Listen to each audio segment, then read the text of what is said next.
Hello, and welcome to another episode of the podcast. Today, the topic of conversation is on languishing. Now, what is languishing, you may be asking? It's the feeling of sitting stagnant in life, like you have something to be doing, but you'd rather just not. It's sort of a feeling of, I need to be somewhere, but I'm not really there right now. And in this episode, we sort of recount our own experiences with this feeling in life, that sort of dead zone where you don't really know what to do, you don't really know where you're going, and you feel like everybody's getting ahead of you in this whole rat race we call life. If you feel like anybody would really resonate with this episode, please do share it. And apart from that, please sit back and enjoy. I guess just to start off, where exactly in your life did you have that feeling? Well, I think for both of us, it was at a similar sort of point. For me, I never felt lost along the journey because along the journey of doing my matric, so a year 12 for those from the UK and ABI for those in Germany, to then going to university because it was the thing in South Africa, you had to go to university. So I didn't feel lost in that process. I still remember the memories of staying up until 2 a.m. in the morning with my mom doing uni applications on the night it's free because it was based on grades, but then res was first come, first serve once you got accepted. So if you wanted res, you had to be early. So that whole point, I wasn't lost there. I was with my family. I was guided. I was sort of indoctrinated in that path. That's your only way to go, you know? Where I started to feel lost was when I then consciously made the decision that I had the opportunity to move to Germany, to move to Europe. It was always subconsciously a little plan. That's why I took German lessons. That's why I kept renewing my passport. That's why I knew about the university system there. But the opportunity came up pretty quickly, and I ended up moving across with my girlfriend. And it was that time, it was the second semester. It was beginning of the second semester, first year mechanical engineering in South Africa, where then I was like, okay, I sent in my letter of terminating my studies. And then I also let that like affect my grades a bit. I didn't try as hard because I was like, hey, listen, I'm leaving anyway. So I passed, but I didn't fail anything. But I didn't try as hard as I could have. But this was a long tangent. Going back to at that moment, from there, it was exciting moving to a new country, moving with my girlfriend at the time, settling into a new space. But then reality hits you quite quickly once you arrive here. And okay, I had the benefit of being with my girlfriend at the time. But even then, it's like, oh, what do I do? I don't have any connections. I don't have any family. I'm in a strange land. I don't know how everything works. I don't know the payment systems. I could understand everything, but I couldn't speak the language fluently. So there I even felt like an outsider, even though I am technically German and I have a German passport. So that point was lost. I felt lost for a while. And then there was also the difference in terms of semesters where I had to wait basically a year. So that was a year of me feeling like I'm going to be lost because you project it forward and you're like, right, I'm sitting in January here in a new country and I can only start my degree again or continue my studies in October. Wait, so just so we can have a bit of clarity, at what point did you really say, okay, I'm stepping back from the university here and I'm handing in my notice of termination of studies? That was like 2 or 3 weeks into the second semester. I see, So so the second just half of the year. straight fresh after first semester. And Yeah. were there like exams at the end of first semester? Yeah, semester, then semester break, and then semester break, we planned everything. And we're like, okay, we can actually make this work. And then after 2 or 3 weeks back, second semester, then I already had flights booked and everything. So then I was like, that's Crazy. final. But tying it back to when you start feeling lost. So there was that point where you also, I think people get into the headspace of being competitive and feeling behind in life. They feel that, oh, they see everyone else moving on. Like I saw my friends, they were already in second year and I hadn't started my studies then in Germany. And I was like, oh, I feel behind. Then I had some other mates who already started working. It's like, oh, they've already started earning decent money. It's like, I feel behind. I feel left behind in life. And that's a very dangerous mindset because my mom put me in check. She said, why are you looking at it as a race? If you're going to look at it as a race, then look at the end goal. What's the end goal? Death. True, and I So mean, comparison is the thief of joy. You can't really compare other people's journey to your own. yeah. So then that made me think it's like, okay, well, take a step back. I'm not in a race. I'm living my life. I'm experiencing the journey. Everything that's happening is happening for a reason, which we'll circle back to because everything worked out perfectly in the end with hindsight. But then, so that was one point where I felt lost. And then from there, I got snatched up into the five-star hotel industry. And then I felt right at home. I was a people person. I was enjoying it every day, smiling, loving what I do. Then the second time I felt completely lost was when I then left that and decided to actually continue my studies in October. And that's why I moved then here and met you subsequently. That that it just didn't mesh with who I am as a person. I'm not someone who identifies as a student. I mean, like we talked about, I was sitting in the lectures and I was earning more than the professor. Like I had more money in the bank account. It's like I didn't mesh well with it. It just couldn't. And that point being like, okay, I'm now stuck in this university system and I didn't see a way out. I was like, okay, I can do this, but I then lack the qualification. Okay, I can do this, but then later on, there's a glass ceiling because I don't have the degree backing me up. Okay, I could do this, but that's then risky and I don't know if it'll work out.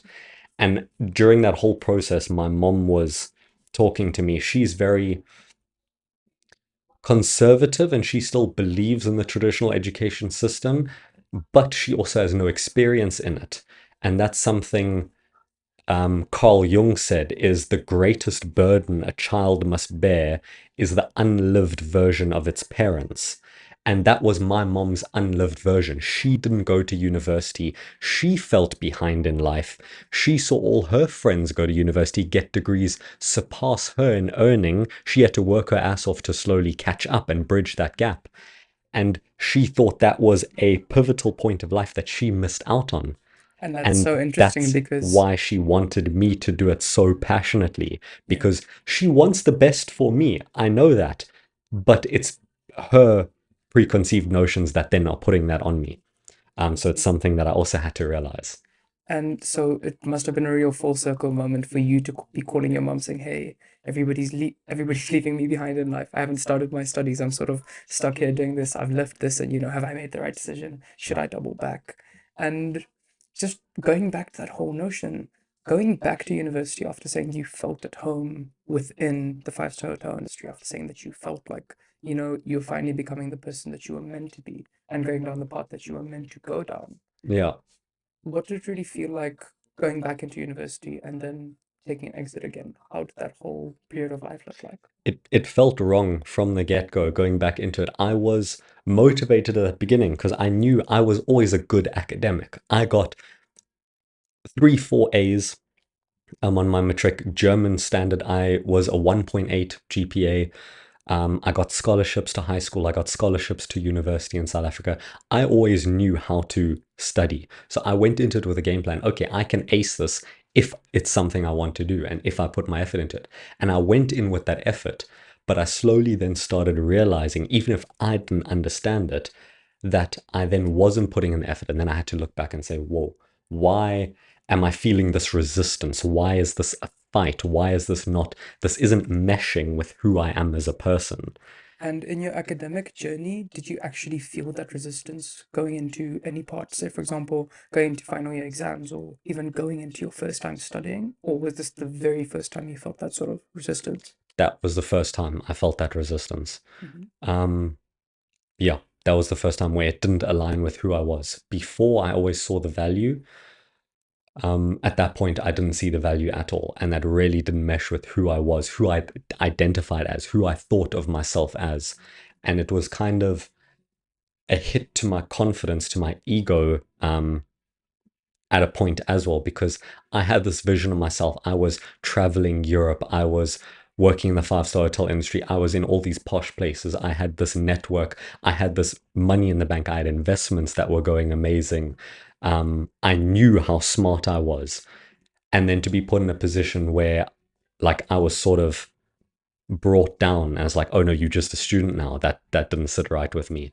And that entire notion of you're just a student Yeah. absolutely destroys your Yeah. self-esteem. All of a sudden, you're put in a bubble where people tell you, like, you have to do this, you have to do that. You can only use this budget, you have to live this sort of like scarcity. Or it's all based on scarcity mindset, isn't it? 100%. When you're being a student, it's like, okay, I have to survive off of 2-minute noodles and Mm, I have mm, to sleep late at night and I have to go to parties and, social mm. acceptance. That entire circle. You have to become a degenerate. Yeah, that just wasn't who I was. I mean, yeah, to a certain extent, you could say that. Mm, It's such a, it's a place that isn't very welcoming, especially if you're trying to grow as a person, so to say. I mean, you do grow as a person through the academic path or not, or, well, going away from the academic path. And it's really interesting to see that you're somebody who's considered both mm. being in and out of the academic path. And is this part of your life where this resistance built up again? So you went into university, you came out, went into university again, and now you're out again. Have you felt that sort of resistance pulling you back to that whole system? Say, for example, pulling you back to the whole idea of the normal. I've always studied. Not at all. Really? Not at all, because I've developed so much as a person and I've met so many people. That's something that's pivotal for me. I look at someone, and if I would want to trade places with them, if I would want their life, then I respect them and then I would take their advice. And a lot of the people I know who run software companies, who are successful in life, who can provide for their families, who have retired their parents, who have achieved all these things, which are things I want to achieve, all of them don't believe in the traditional education system. Mm. And also, I just don't see the value in it, where I know if I work on my personal skills for 4 years, I will be 15 to 20 years ahead of anyone that does a 4-year degree. And I know that for a fact because I've proven it. Um, the big resistance I had, which was not to do with that pull back to the university, but sort of a I wouldn't say I was depressed. I didn't feel depressed, but I was in sort of a depressive period state, was when I exited the university here again, and then I had nothing to work on. This ties back to the idea of men being happiest when they are building something. You need something to pour your heart and soul into. You need something to build that you can see, that you can manifest, that you can provide value. And you can do that through studies if you're doing it to for your future self, for your future family, if you think about it in that regard, for your parents. If that's really what they want and you want to repay them and that's the best way you can, then you can find fulfillment in that. But I didn't have a sense of purpose. I didn't have a direction for 2 or 3 months, sort of, yeah, December, January, February, or January, February, March of 2024, where I noticed myself, I noticed all the habits. Like I was still smiling on a day to day, I was still happy. I still had dreams and aspirations, but I noticed certain things start to slip. Like I started not getting out of bed as quickly. I started lounging around in bed. I started scrolling more on Instagram. Started I, falling victim to your vices. yeah, I started eating more junk food I haven't eaten junk food in years Mm. because that's just not who I am. And I consciously observed these and meditated on it. I was like, what the hell's going on? And it took me a while before I figured out, like, this is my game plan. This is what I need to build. This is what gives me purpose. This is where I find enjoyment and fulfillment. And sort of carving out a path, like tying back to the example of everything happened for a reason and everything is planned to a degree. And I also believe you can't appreciate the convex without the concave. You need the dark times in order to appreciate the light. So true. I went straight, I mean, I went straight from my darkest time to chilling in Monaco in France with yacht brokers. And I quote, this man literally disappeared for about 4 days, came back, all of a sudden, comes to me, Shaq, it's takeover season. And I swear, as a friend, watching another friend, somebody who's like a mentor and brother to you, coming to you and saying, this is the level that I'm ready to work to. This is what I've learned, and this is who I am. I found myself again. It is such an incredibly wholesome moment. And I cannot tell you because, see, this whole phase of life, sort of the best word that I've heard for it is languishing, which is the state of not doing anything. You feel like you're supposed to be doing something, but you're not really far enough along your journey to be able to do what you really want to do. And seeing him come out of that whole phase was really inspirational because as soon as that happened, I was going through a similar sort of dark time at the time. And just having that real positive influence in your life levels things up so much. I mean, it's absolutely monumental how the influences around you really change the way that you view everything else that's happening around you. And another very interesting thing that you said was it happened for a reason, Hmm. and it all ties back to the whole thing of this is happening for me. This is not happening to me. And that is such an incredibly powerful Hmm. distinction. How can you appreciate the sunny days without the rain and the thunderstorms? True. How can you appreciate the good times without the dark? You need that contrast in your life, in everything that you do. And yeah, everything is planned, bro. And everything, you may not see it at the time, but when you're looking back, if you are open to opportunities, if you just take life stride by stride, and that's the problem with us in particular, because we're both overthinkers. I believe one, it is a gift. It's not something that you should disregard, because the ability to think in the modern world is what separates the winners from the losers. 100%. But it can also have that negative twist of thinking too far in the future. Sometimes you need to know your long-term goal of who you are, what values that person has, what characteristics that person has, how that person acts, who that person is, and how you find your way to that person that you're going to become. That you take stride by stride. And you see the opportunities that life has put in front of you and you run with it. And that has gotten me so far. Genuinely taking what you're given. And it's such a full circle moment when you get to the end of it and you look back down the tunnel, you look back down the road that you came, and you realize that as you put one foot in front of the other and you just go step after step after step after step, you will not see anything on the way there. In fact, you will feel the most lost that you've ever felt in your life if you're genuinely growing, Mhm. if you're genuinely putting effort into becoming the best version of yourself. Even if it's not becoming the best version of yourself, just getting slightly better. That friction, that sort of rebound, that realization is really a blessing in of itself. And every single person that I've spoken to, you included, who has said that they felt that realization, they felt that sort of pullback, Mhm. is It's the resistance. You have to overcome the previous indoctrinations that were put on you by society, by your family, by your friends, by the people around you. Think about it. You have been indoctrinated and programmed in that set path from birth. And it's breaking that frame of mindset and becoming your own person. That's obviously there's friction. You are changing who you are fundamentally, who you are in your subconscious. One thing you said, which I want to tie back to, is also how much of an inspiration it was to see me go through that and be surrounded by that energy, that drive, that willingness. That's something that also I didn't see a single person had at university. This was all a group of lethargic dumbasses. No, literally. But it's another quote that I heard. It's, if you look at your circle and you don't feel inspired, that's not a network, that's a cage. Because those people will pull you down. They will first applaud you for growth if they are good souls, if they are well intentioned, and if they are actually true friends.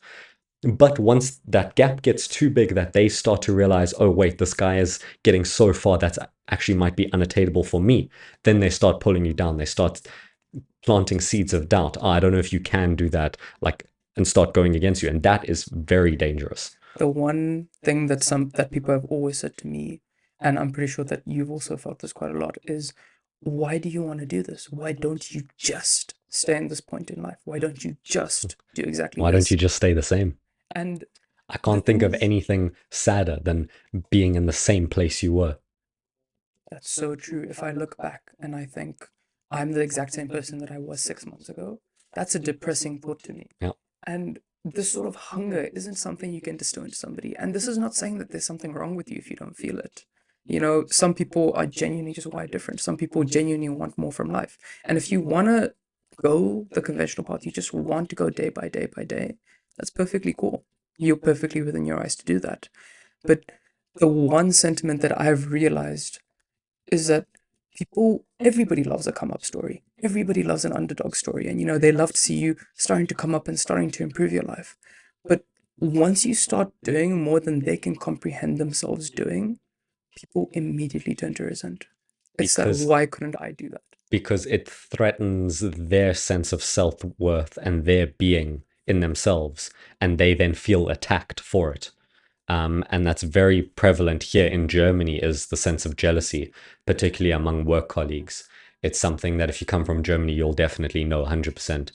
It's difficult to drive a nice car here in Germany because you get hit with resentment. Everyone feels like you should be the same as them, which is starting to sound a bit like communism, but I mean, let's not go down that rabbit hole. Yeah, we're gonna have to get Dion for another episode if we want to talk about communism. Yeah, no, ridiculous. That sense of lethargy, of sense of aimlessness and lack of purpose, I want to tie it into when you felt those points, because I've realized that point in the last couple months, but then I also saw the progression of, as you then found your rhythm, your flow, you started really putting your all into that. We had something to build together, cigar sessions, this brand, this network, this community, starting out as a podcast, but it's going to be so much more. Trust me. Tie it back into those points where you have felt like that. So previously, maybe in your childhood, maybe going from in your school times to then obviously moving here. I know that's standard that it happens, especially moving here in winter, moving to Germany, not speaking the language, feeling out of place, not having any connections, not knowing anyone. You always feel isolated. So true. I mean, I'm just going to preface this by saying that I don't really have everything figured out. I'd never want to put that appearance through to anyone. But If the anyone thing says they is, have everything figured out, they're lying. that's so true. And in relations to what my journey entails, I'll put it like this.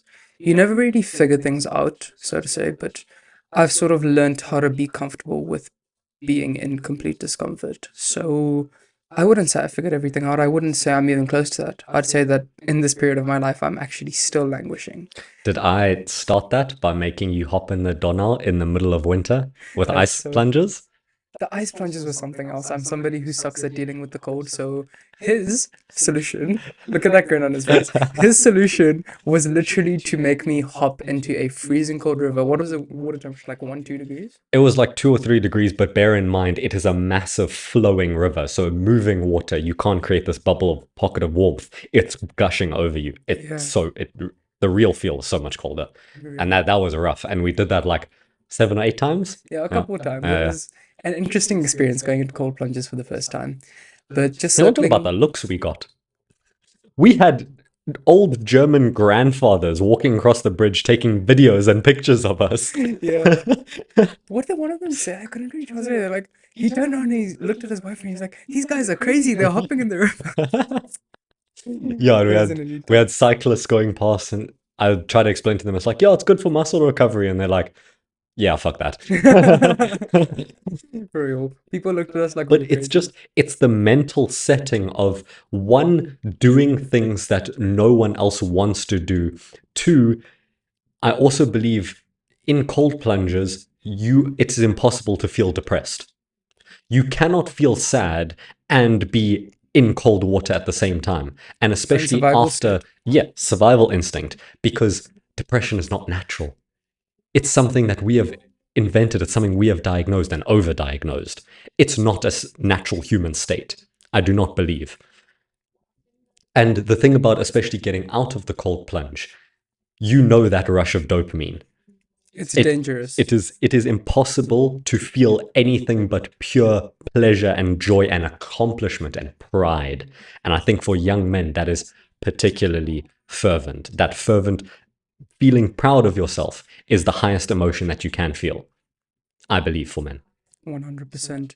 There's two emotions that really make you feel the most like you're present, like you're a man. And that's, I feel like building something, as Lucas said earlier, and also accomplishing something that you think is completely insurmountable. And for me, that block was cold plunges. I hate the cold.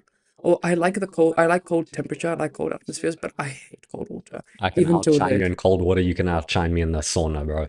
Habibi, that's where my ancestors come from, my darling. What can I say? But anyways, just tying back to the whole journey. Um, I would say I'm far from figuring things out. I don't think anybody has figured things out truly, but I've sort of gone through this whole arc of being really immature as a high school student, being really stubborn, being really arrogant, being really pushy. And I will admit, at the end of high school, not very many people liked me. I could count the people on one hand that I could say genuinely, genuinely really appreciated me for the person that I was.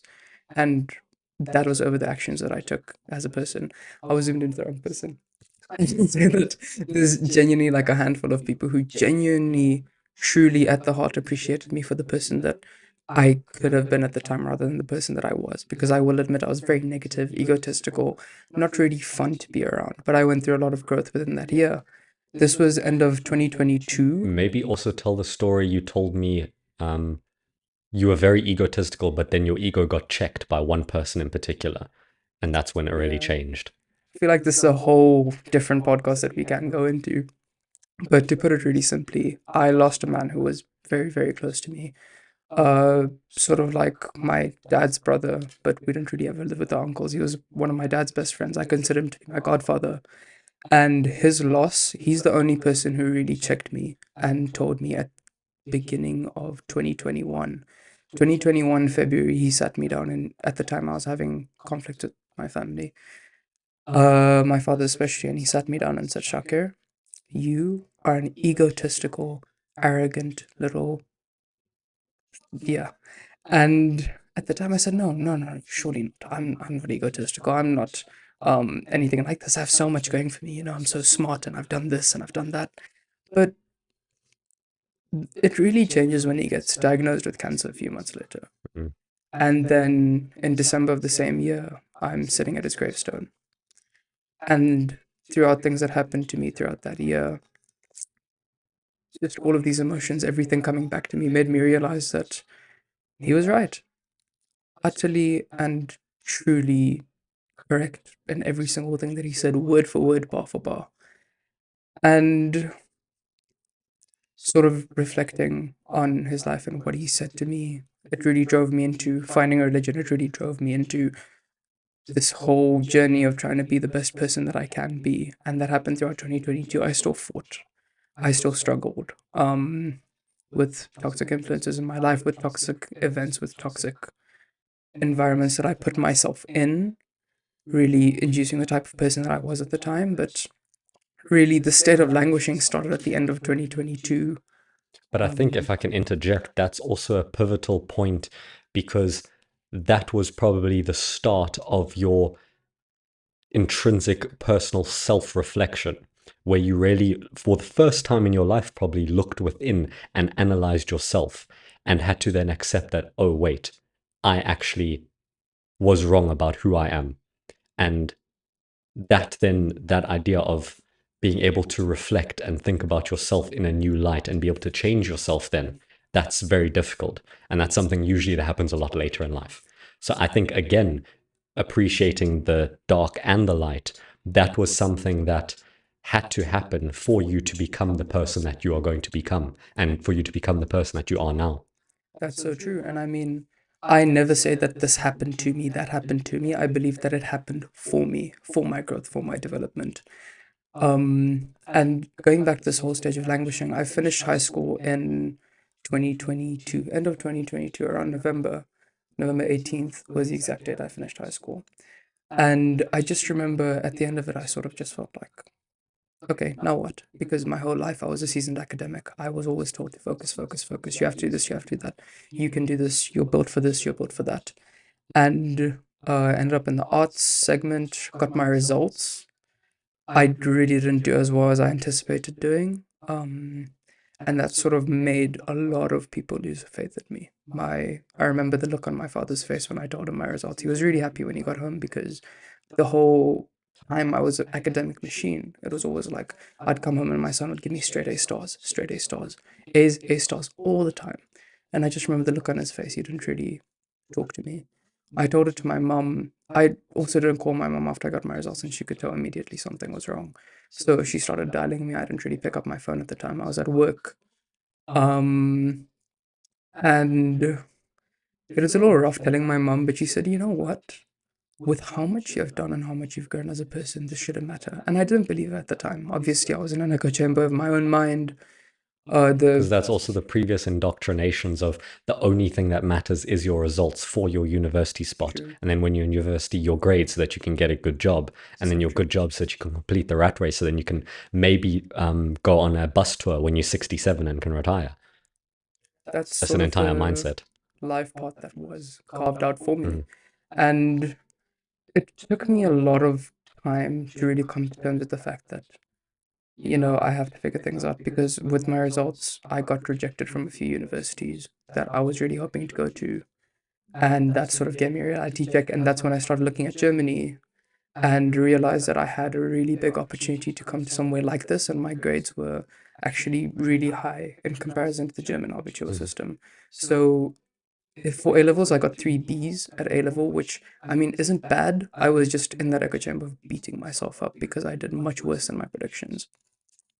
And in the German Abitur system, I had a 1.6 average, which is like the top of the top. That's like Mhm. high 90s. And things sort of started lining up for me. I didn't even know if I was coming to university until about July when I got accepted. Mhm. And that entire period of just languishing, not knowing what's coming, that Mhm. entire period of And thinking, feeling like I'm you're in screwed. limbo. Yeah. Everybody was moving somewhere. Mm. Everybody was going to university. Everybody was figuring something out. Everybody was going into the working world. But then there was me who didn't even know if they were going to continue studying, sort of feeling this unbearable weight on me, like my parents don't believe in me, even though I know in their heart they did and they wanted to. I just wasn't giving them anything to believe in, anything to hold on to. So I remember when I actually went to my parents telling them I got in and, I can actually move on with the next section of my life. They were over the moon. Mm. And it was sort of almost like disbelief from my end. I didn't believe that I was deserving of something like this. And that put me into a whole other journey of scarcity mindset where I just thought I have to make it to the next stage. I have to make it to the next stage. And following that, I ended up coming up here and found myself lost again because Mm. everybody tells you that when you get there, you'll figure it out. You won't figure it out.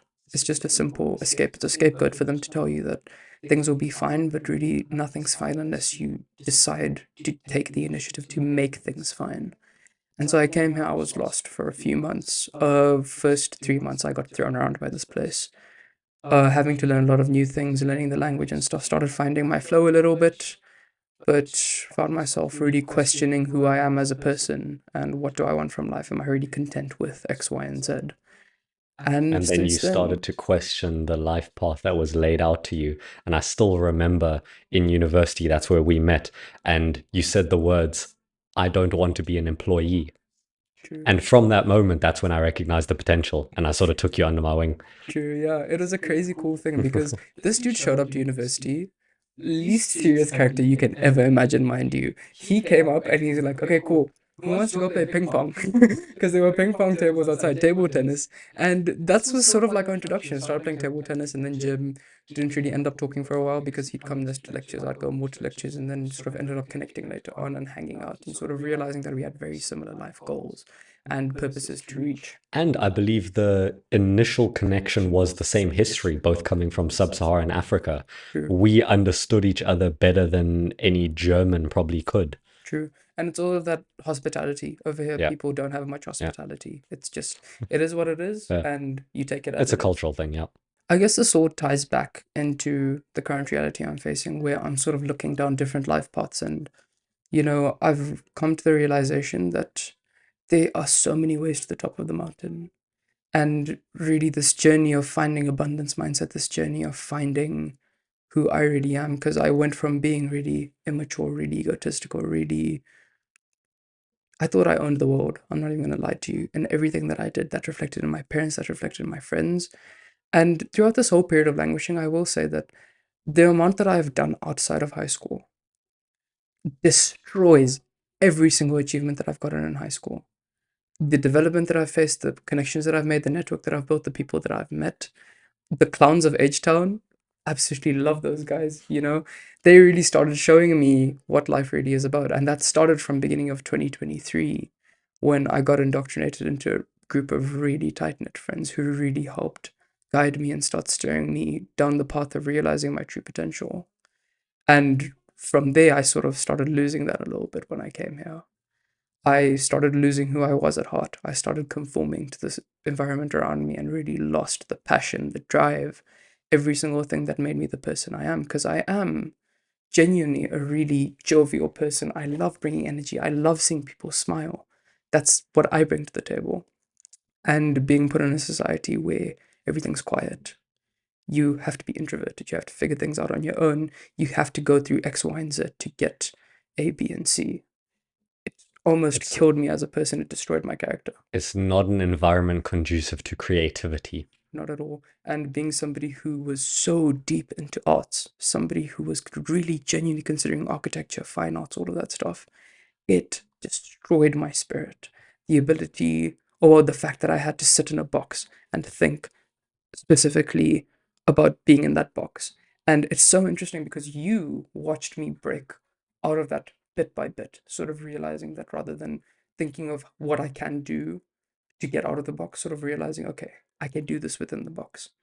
By doing this, I Hmm. get to open the box. Okay, now I'm looking at the box from another perspective. What does it look like from underneath? What does it look like from the side? What does it look like from a top down view? What does it look like actually sitting in the box and looking out? Mm. All of these are perspectives that I never would have gotten if I didn't genuinely challenge myself. Start not burning bridges, but stop crossing those bridges. When I started paying less attention to, you know, especially women, paying attention to, you know, trying to get into a relationship, because I feel like that's something a lot of people do when they come to the West. And it is a temptation, it's a genuine temptation to try and get into a relationship, start paying so much attention to women in particular, and sort of being able to step back from all of that, saying, okay, I'm not looking for anything like that. Saying, okay, I'm going to perfect my craft. I'm going to learn these skills. That was something that was monumental for me. And every single day, I'm learning more and more and more and more. And that's the mindset I want to be in. I'm not attached to the goal that I need to meet. I am in love. And I mean, genuinely, I am so passionate about the process that I'm in. Because when you fall in love with the process and you detach yourself from the outcome, you focus on the input rather than the input, everything changes. You cannot really determine what's going to happen at the end of the day, but you can determine the amount of effort that you put into making that happen. And that mindset has transformed my life over the past few months. Nice. Toxic.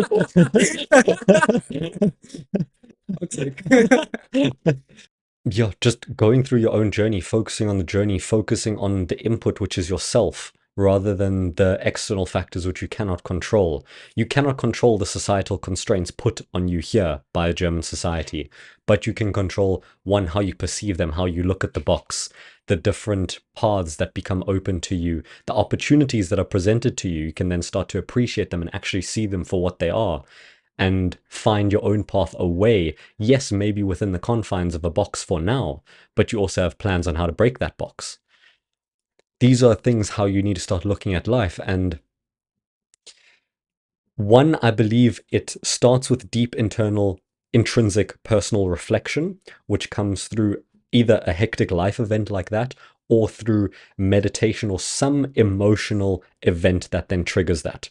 Then you can meditate to deepen that. Then it comes down to knowledge. What's the difference between scarcity and abundance mindset?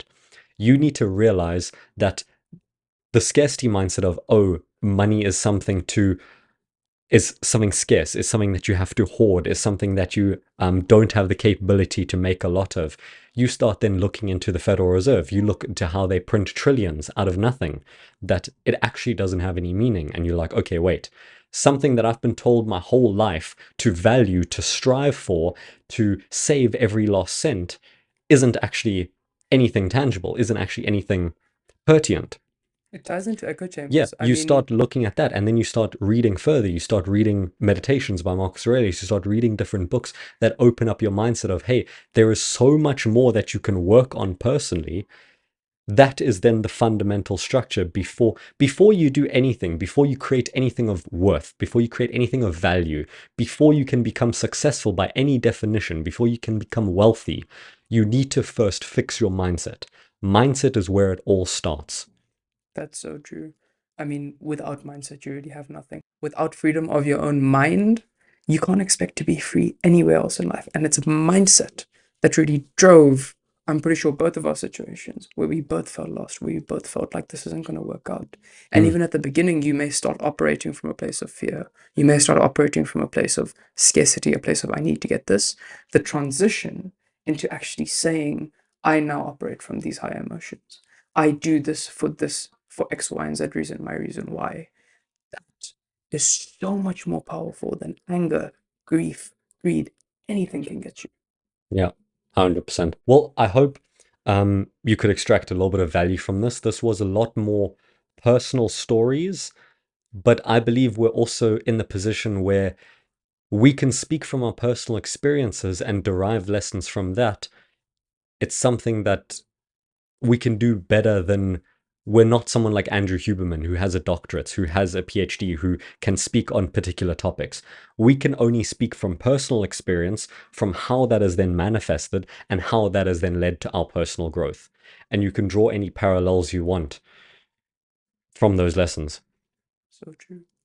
And just with that, we'd like to thank you guys for tuning into this episode. Do drop us some support. Share this to somebody who you feel like would resonate with the story and our purpose.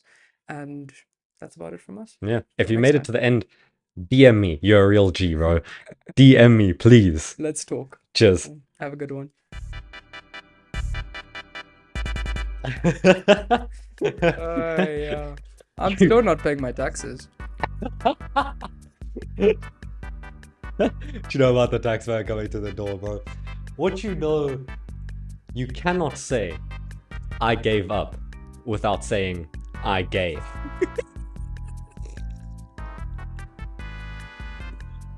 Don't be gay, kids. Wallahi, that's haram. Okay. Let's keep this rolling. So,